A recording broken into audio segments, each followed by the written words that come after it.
les avis clients sont super importants dans le sens où ça va apporter une certaine notoriété sur Internet, générer une certaine confiance avant même d'avoir vu le prospect, et derrière aussi, c'est la seule trace qui reste lors d'une transaction immobilière.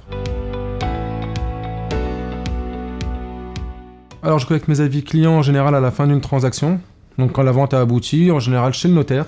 Et à partir de là, je les incite directement à mettre un avis via le mail que je vais leur envoyer via la collecte d'avis ImmoAdvisor. Je considère clairement qu'une transaction immobilière est terminée quand j'ai l'avis client qui arrive sur la vitrine ImmoAdvisor. Je les incite surtout à me googliser, à aller à taper mon nom et prénom sur Internet de manière à être redirigé soit vers notre site Internet de notre réseau, soit vers le site ImmoAdvisor, parce que les avis sont visibles sur notre site comme sur le site ImmoAdvisor. Et derrière, ce que je dis souvent aux clients avec qui je vais travailler, je leur dis voilà, mon objectif est de vous satisfaire, et de toute façon à la fin on pourrait me mettre un avis.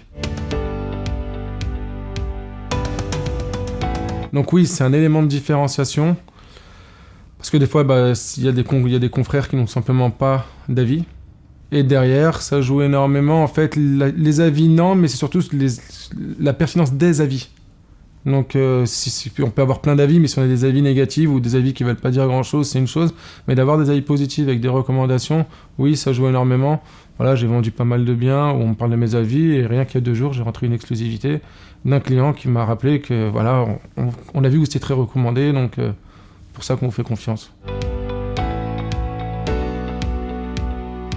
C'est ma vitrine, clairement. C'est qu'aujourd'hui sur Internet, on tape Walid Elafi, on me retrouve automatiquement mes avis clients. Et derrière, le gros bénéfice, c'est finalement que ça me génère indirectement beaucoup plus d'activité et ça fait ce qu'on appelle de la prospection passive. C'est que des gens vont tout simplement me googliser, vont peut-être me choisir sans me dire qu'ils sont venus me voir sur le site ImmoAdvisor. Donc je pense que c'est le gros bénéfice et ça doit impacter mon chiffre d'affaires.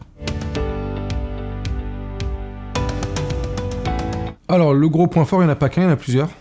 Donc, le premier point, c'est la transparence des avis, l'authenticité des avis, le service client ImmoAdvisor.